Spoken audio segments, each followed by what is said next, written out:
प्रणाम दोस्तों, मेरे इस उत्तराखंड के यूट्यूब चैनल पे आप सभी का स्वागत करता हूं और आशा भी करता हूं आप सभी लोग अपने जीवन में स्वस्थ होंगे, मस्त होंगे, व्यस्त होंगे।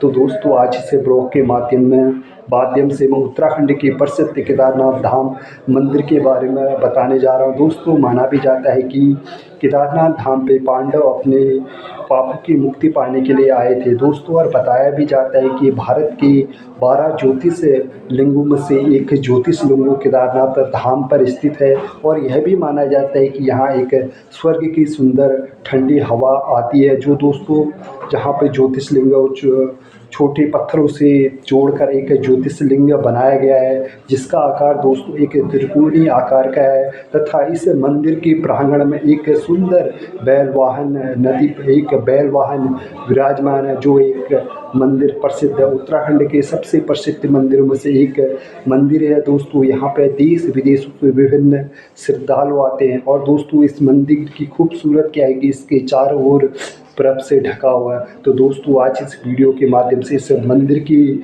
स्थापना या विशेषता के बारे में बताने जा रहा हूँ। इस वीडियो को आप अंत तक जरूर देखना। अगर मेरी वीडियो आपको अच्छी लगती है दोस्तों, तो मेरे चैनल को लाइक, सब्सक्राइब, शेयर जरूर करें, जिससे क्या होगा दोस्तों, इस प्रकार की वीडियो आपको मैं रोज कराते रहूँगा। दोस्तों, कैसे हुई केदारनाथ मंदिर की स्थापना, तो दोस्तों मैं आपको बताना चाहूँगा। पुराणों के अनुसार बताया जाता है कि केदारनाथ अत्यंत एक शोभाशाली श्रृंग पर भगवान शिव को प्रसन्न करने के लिए दो महान तपस्वी, एक श्रीनर और नारायण ने भगवान शिव को प्रसन्न करने के लिए दोस्तों बहुत कठिन तपस्या की। कई सालों तक उन्होंने तपस्या की। उन्होंने दोस्तों अपने एक पैर पे खड़े होकर भगवान शिव के नाम का जाप किया। जाप करने के बाद दोस्तों पूरी दुनिया में, पूरे ब्रह्मांड में उनकी प्रशंसा होने लगी। होने के बाद दोस्तों भगवान शिव भी उनसे अत्यधिक प्रसन्न हो गए। प्रसन्न होने के बाद दोस्तों भगवान शिव ने स्वयं अपने साक्षात दर्शन दिए। दर्शन देने के बाद दोस्तों भगवान शिव ने उनको अपना वरदान मांगने के लिए कहा। तो दोस्तों उन्होंने भगवान शिव को देवाधिदेव महादेव करके वो कहा, हे देवाधिदेव महादेव, अगर आप हमसे प्रसन्न हो तो हम चाहते हैं कि आपका जो ये स्वरूप है वह इस जगह पे धारण करे। धारण करने के बाद दोस्तों विभिन्न आपके लाखों भक्त, हजारों भक्त आपके आशीर्वाद मांगने आएंगे और अपने फल की प्राप्ति पाएंगे। तो दोस्तों यह बात सुनकर भगवान महादेव और प्रसन्न हो गए। प्रसन्न होने के बाद दोस्तों उन्होंने कहा कि मैं आपकी इस बात से, आपकी इस तपस्या से प्रसन्न हूँ और मैं इस जगह पर एक ज्योतिर्लिंग के रूप में स्वीकार करता हूँ। और भगवान महादेव ने वहाँ उस रूप में धारण कर दिया। और दोस्तों माना भी जाता है कि जो भी यहाँ भक्त भगवान महादेव के इस प्रांगण में जिस नदी में स्नान करता है, स्नान करने के बाद दोस्तों माना जाता है कि उसको भगवान शिव की महाशक्ति प्राप्त होती है। दोस्तों, अगर मैं केदारनाथ धाम की प्राचीन मान्यता की बात करूं, तो दोस्तों माना जाता है कि पांडवों ने अपने पुराने बंधुओं की पाप मुक्त पाने के लिए भगवान शिव के दर्शन करना चाहते थे, भगवान शिव के शरण में आना चाहते थे। तो दोस्तों इसी खोज में वह हिमालय की ओर चले गए, जहां दोस्तों भगवान शिव भी अंतर्ध्यान होकर केदारनाथ धाम पे जा बसे। दोस्तों फिर पांडवों ने भी भगवान शिव का पीछा करते करते करते केदारनाथ पहुंच गए। केदारनाथ पहुंचने के बाद दोस्तों जैसे ही भगवान शिव को पता चला कि पांडव मेरा पीछा कर रहे हैं, तो भगवान शिव ने अपना रूप धारण करके एक रूप चेंज कर लिया, जो एक भैंस के रूप में धारण कर लिया। धारण करने के बाद दोस्तों वहाँ पे जो गाय थी, गायों के बीच में चले गए। चलने के बाद दोस्तों पांडव में एक भीम हुआ करते थे। भीम वह एक बहुत भावबलित अपना विशाल रूप धारण करके दोस्तों दोनों पर्वतों के बीच में दोस्तों अपनी टांग अड़ा दी। अड़ाने के बाद दोस्तों जितने भी वहाँ गाय भैंस थे उस उनके पाँव के नीचे से चले गए। बट भगवान शिव जब अंतर्ध्यान हो रहे थे तो भीम ने उनकी पीठ पकड़ लिया। पीठ पकड़ने के बाद दोस्तों भगवान शिव भी उनकी इसे लालसा देखकर भगवान शिव भी प्रसन्न हुए। प्रसन्न होने के बाद दोस्तों भगवान शिव ने पांडवों को अपने साक्षात दर्शन दिए। दर्शन देने के बाद दोस्तों वह एक पाप मुक्त हो गए। मुक्त होने के बाद दोस्तों बताया जाता है कि इस प्राचीन जगह पे पांडवों ने इस केदारनाथ धाम पे भगवान शिव महादेव का एक मंदिर बनाया। मंदिर बनाने के बाद दोस्तों उनकी जो पीठ का भाग है दोस्तों, उस भाग की पूजा की जाती है। दोस्तों आपको मैं बताना चाहूँगा, केदारनाथ धाम पर 6 महीने तक दोस्तों दिया नहीं बुझता है। दोस्तों इतनी भारी भरकम हिमपात के बाद, चारों तरफ बर्फबारी के बाद भी दोस्तों केदारनाथ धाम पर जो दिया जलता है वो 6 महीने तक बुझता नहीं है।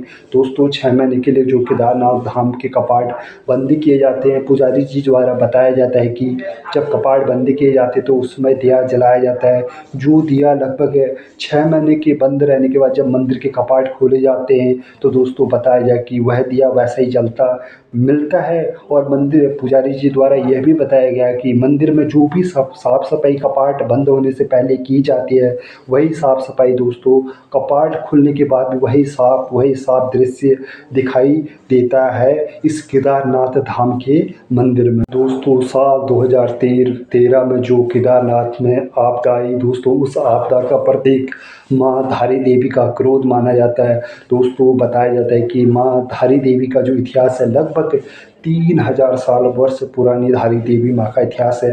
दोस्तों माना जाता है कि जो भी श्रद्धालु 4 धाम की यात्रा करता है उसके बाद माँ धारी देवी के दर्शन करना ज़रूरी होता है, क्योंकि दोस्तों माँ धारी देवी उत्तराखंड की जो धाम है उन धामों की रक्षा करने वाली, या फिर यह बोले कि पर्यावरण प्रकृति रक्षा करने वाली माँ धारी देवी है। तो दोस्तों जो भी 4 धाम की यात्रा करता है उसके बाद दोस्तों माँ धारी देवी के दर्शन जरूर करने चाहिए। उससे क्या होता है दोस्तों, आपने जो यात्रा करी होती है माँ धारी देवी के आशीर्वाद से वह यात्रा सफल होती है। दोस्तों मैं आपको बताना चाहूँगा, एक बार क्या हुआ कि केदारनाथ मंदिर में एक पुल निर्माण के समय जो धारी देवी का जो मंदिर था बीच नदी में वर्षा के कारण सालों डूब रहा था। बट वहाँ के जो पुजारी थे या फिर जो कंपनी के जो लोग थे वो जो पुल बना रहे थे, तो उन्होंने क्या किया दोस्तों, माँ धारी देवी की मूर्ति वहाँ से हटाकर उससे जो नदी में खड़े पिलर पे माँ का मंदिर रख दिया। रखने के बाद दोस्तों कुछ घंटों तक लगातार बारिश हुई, बारिश इतनी तेज हुई दोस्तों। उसके बाद दोस्तों आपको पता ही है 16-17 जून 2013 में उत्तराखंड में जो आपदा हुई, कितनी भयंकर आपदा आई, कितनी तबाही हुई, कितने सारे लोग दोस्तों उस जल पानी के बहाव में बढ़ गए। और अलकनंदा नदी का इतना बड़ा तेज बहाव दोस्तों आया जिसमें कई जाने गई और दोस्तों कई नुकसान हुआ। दोस्तों इसका क्रोध माँ धारी देवी ही बताई जाती है, क्योंकि उन्होंने उस पुजारी जी ने उस मूर्ति को वहाँ से हटाया था। क्योंकि दोस्तों जो धारी देवी माँ है वो प्रकृति की रक्षा करने वाली है, जिसके कारण दोस्तों उनको क्रोध आ गया। क्रोध में दोस्तों अलकनंदा नदी का जल प्रवाह बढ़ गया। उसके बाद दोस्तों आपने उत्तराखंड में सबसे बड़ी आपदा 16-17 जून को आपने देखा ही, कितनी बड़ी आपदा हुई जिसमें विभिन्न श्रद्धालु मरे और घूमने जो भी हुआ दोस्तों उस आपदा में। दोस्तों इसी आपदा के लोग श्रद्धालु मानते हैं कि धारी देवी के इसी क्रोध के कारण उत्तराखंड में यह आपदा आई। तो दोस्तों आज की वीडियो में यहीं समाप्त करता हूं। मैं आशा करता हूं आपको मेरी वीडियो अच्छी लगी होगी। दोस्तों अगर अच्छी लगी तो मेरे चैनल को लाइक सब्सक्राइब शेयर जरूर करें। तब तक सभी लोगों को आपको मेरा प्यार भरा प्रणाम।